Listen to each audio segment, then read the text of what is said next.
word, people. Thanks for pulling back up. It's visuals for the culture. It's your host, Nino, you heard? Man, let's just jump right into it. So according to the New York Post, a boy 15 was beaten by a crew of babyface suspects on an MTA bus. The article states, a 15-year-old boy was beaten by a crew of about a dozen babyface suspects on an MTA bus in the Bronx last Friday. The victim, he was riding on a BX36 bus near Southern Boulevard and East 176th Street in Crotona Park around 10 p.m. August 2nd, when the large group surrounded him and began punching and kicking him. The boy was taken to St. Barnabas, where he was listed in serious but stable condition. He was uncooperative with investigators, cops said, but the suspects did not steal anything from the victim, and the suspects fled to Crotona Park. The mixed group of male and female suspects, all who appear to be teenagers, are seen in grabs from the bus surveillance footage by the NYPD. No arrests have been made. I mean, look, man. Clearly it's some type of gang violence or something. Like the 15-year-old boy probably like Blood or Crip or whatever. I don't know. Whatever these little niggas be jacking. Feel me? And them niggas caught him lacking, you feel me? They caught him on a bus. I mean, I ain't gonna lie, I used to go through the shit like this when I was in middle school. Not me getting beat up, but you know what I'm saying. I used to see shit like this and partake in this type of shit. You know, unfortunately, but I grew up from that type of stuff. But I'm saying, I don't think the girls probably was even there beating them up. It's probably mostly the niggas. Like, them three females look like they was just probably one of them, you know, a couple of them niggas, females or whatever the case is and all that. So, I mean, this where it start though, you know what I mean? Like little stuff like that, they gonna beat him up, poof the nigga up and shit, beat him up in front of girls and all that on the bus. Then this was the type of shit that turned niggas into some straight bug outs. You know what I'm saying? I'm not even gonna use any words that seem like I'm glorifying, like, oh, he gonna turn to a savage. Nah, nigga, he gonna bug out, cause you know what I'm saying, y'all pushing a nigga, and then he gonna shoot one of y'all, then y'all gonna be like, why I shot this nigga? Because y'all beat the nigga up like 15 deep on a bus.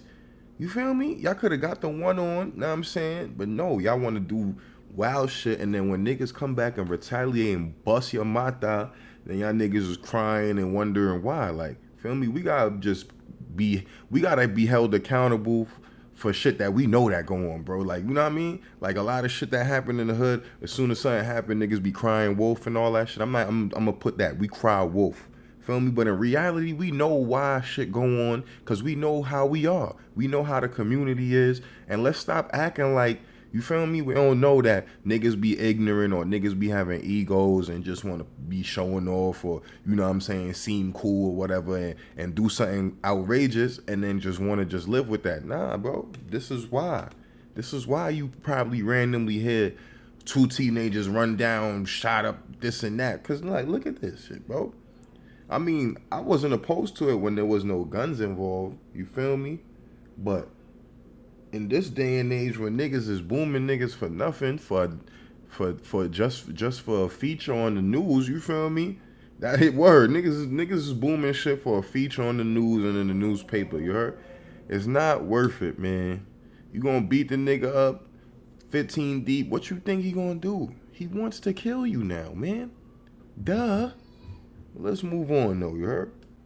So, in other Bronx news, the last video I was just at the same spot, right by Jerome, Bedford Park, by Lehman and all that. So, according to Norwood News, a Bedford Park gas station was robbed at gunpoint. Police say a gas station employee was the victim of an armed robbery around midnight on Tuesday night, August 8th in Bedford Park. They say the robbery took place at a Gaster gas station located at 2985 Jerome Avenue when two male suspects entered the business, pushed the male employee into a corner, and displayed a gun. They demanded property. Police say the two stole a sum of money from the employee's pocket before fleeing the location on Jerome Avenue. They say the employee, whose age is unknown, was not injured as a result of the incident. Pardon me.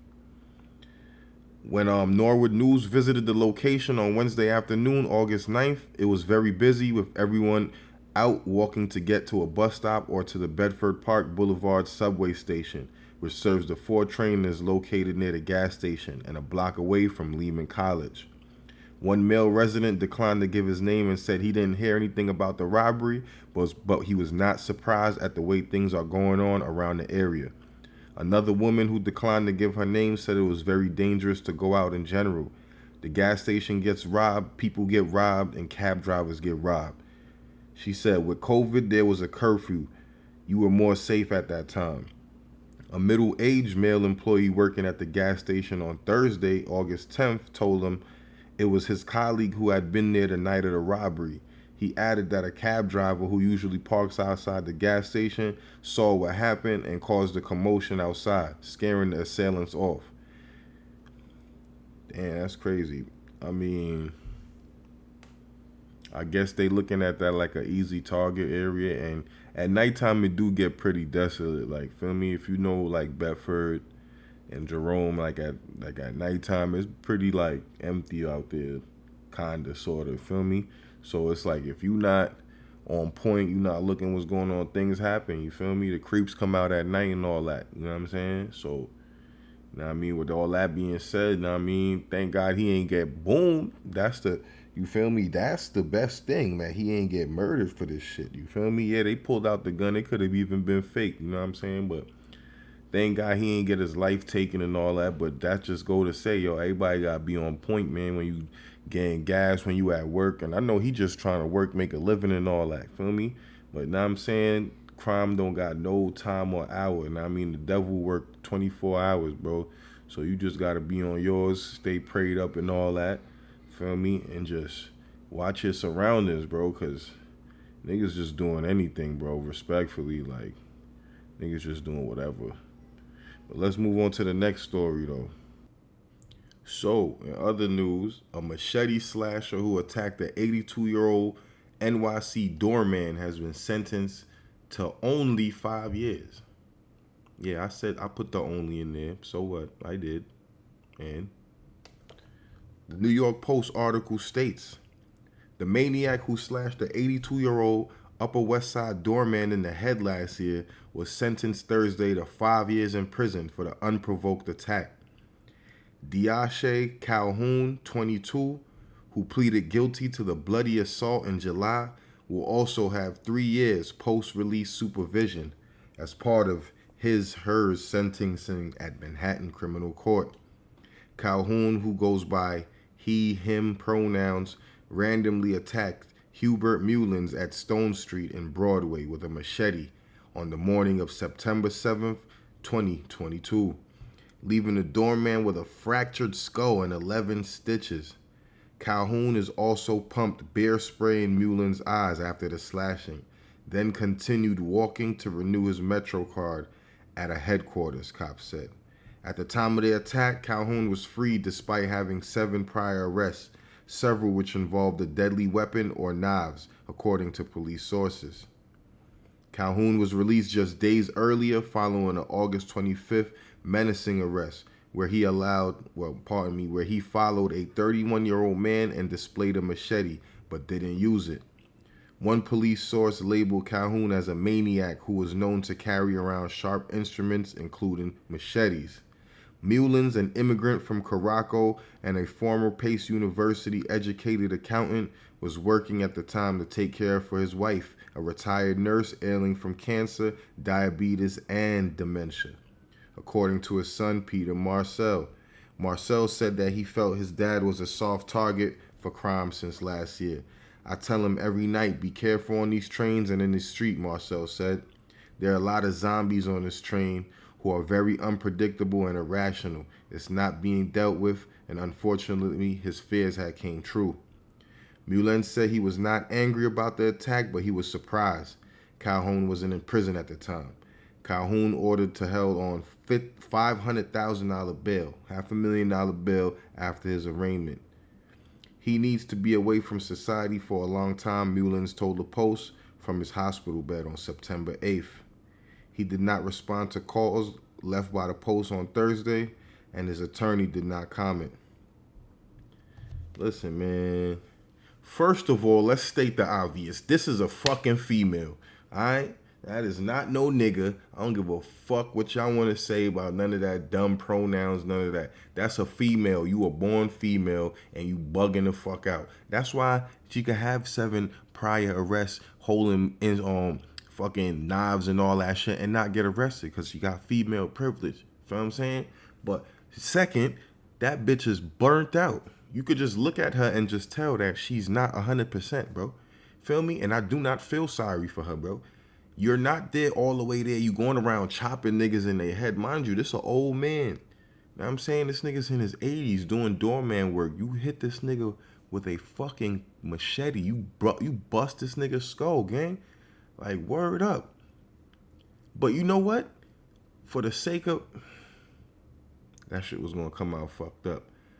I was going to say, low-key, they should let this motherfucker claim to be a man, go to Rikers where it's really lit, and see how knife work really plays. See how that knife play really get down, and she going to get ripped up. I'm telling you, bro. Like, what's wrong with people picking on innocent people, bro, or weak people, bro? Like, you know what I'm saying? And you don't even need to send these niggas to jail. Y'all need to make a new, like, situation where it's for mentally ill motherfuckers that are violent, nigga. Feel what I'm saying? Them niggas need their own spot. Cause you putting these niggas in jail, they da-da-da-da, and they come right back out doing the same shit, gang. Like, that shit is stupid, bro. Respectfully, like, feel me? Another incident of I mean, this is an old joint, it's an update, but old people getting random attack, bro. What's up with niggas, bro? This generation is burnt, nigga. I'm telling you.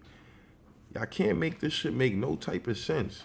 But let's move on to the next joint. So, according to Pix 11 News, a man was pistol whipped during a violent robbery in the Morris Heights section of the fucking Bronx. That was crazy.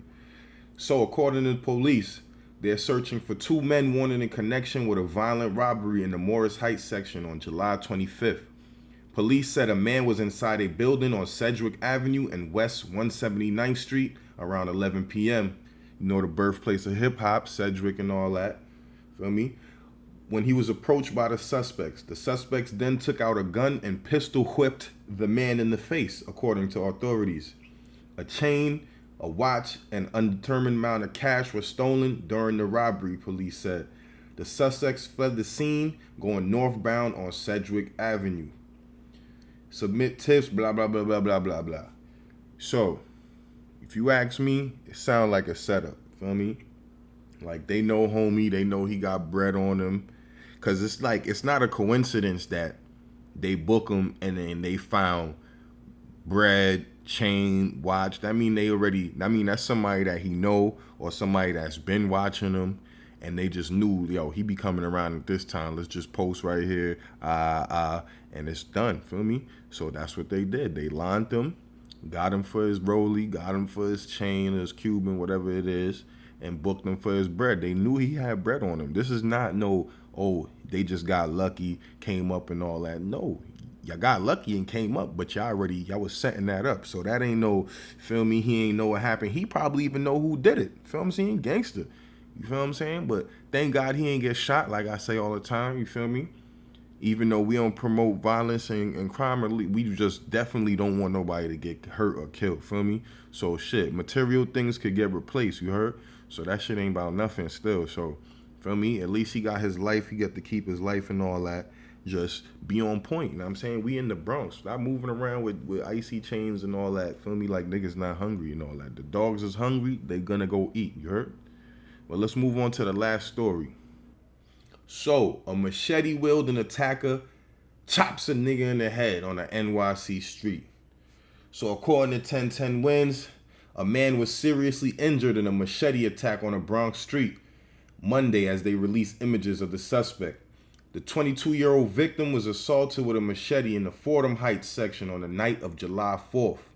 He was at East 180th and Valentine Avenue just before 11 p.m. when a man came up and whacked him in the head and on the right hand with a machete. It's unclear if the attack was sparked by a dispute or it was unprovoked. The victim was rushed to St. Barnabas Hospital where he was listed in serious but stable condition with gashes. Anyone with info, blah, blah, blah, you already know what to do. So, I mean, look at this nigga. This little nigga's a young little nigga, feel me?